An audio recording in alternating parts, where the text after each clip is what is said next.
আসসালামু আলাইকুম। সর্বশেষ ম্যাচে কোপা আমেরিকায় ট্রাইফিকারে কলম্বিয়াকে হারিয়ে ফাইনাল নিশ্চিত করেছিল টিম আর্জেন্টিনা। তবে এবারও সেই কোপার ফাইনালের বিগ হাই ভোল্টেজ ম্যাচে মুখোমুখি হতে যাচ্ছে কলম্বিয়া ভার্সেস আর্জেন্টিনা। তো এই ফাইনালের ম্যাচে কোন দল জয়লাভ করবে, লাস্ট ম্যাচগুলোর পরিসংখ্যান এবং কোপার পারফরমেন্স কোন দলের কেমন ছিল, বিস্তারিত থাকছে পুরো ভিডিওতে। যেখানে আগামী 15ই জুলাই বাংলাদেশ সময় সকাল 6টায় কোপা আমেরিকার ফাইনালে মুখোমুখি হবে টিম আর্জেন্টিনা এবং কলম্বিয়া। দু দলের হেড টু হেড লাস্ট 5 ম্যাচের ভিতরে দুটিতে জয়লাভ করেছে আর্জেন্টিনা, একটিতে কলম্বিয়া, আর দুটি ম্যাচ ড্র হয়েছে।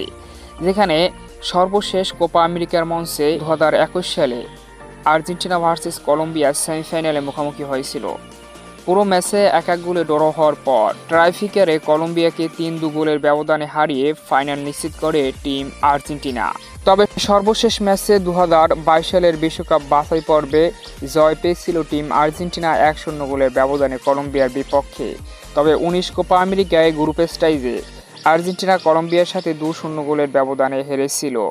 এটাই ছিল মোটামুটি তাদের পরিসংখ্যান লাস্ট ম্যাচগুলোর। রিসেন্টলি পারফরমেন্স, যেখানে আর্জেন্টিনা লাস্ট 5 ম্যাচের 5টিতে জয় পেয়েছে এবং কলম্বিয়া লাস্ট 5 ম্যাচের 4টিতে জয় পেয়েছে, একটিতে ড্র করেছে। রোড টু ফাইনাল অর্থাৎ এই টুর্নামেন্টের পারফরমেন্স, যেখানে গ্রুপ স্টেজ থেকে সেমিফাইনাল পর্যন্ত মোট 5টি ম্যাচ খেলেছে টিম আর্জেন্টিনা এবং 5টিতে জয়লাভ করেছে।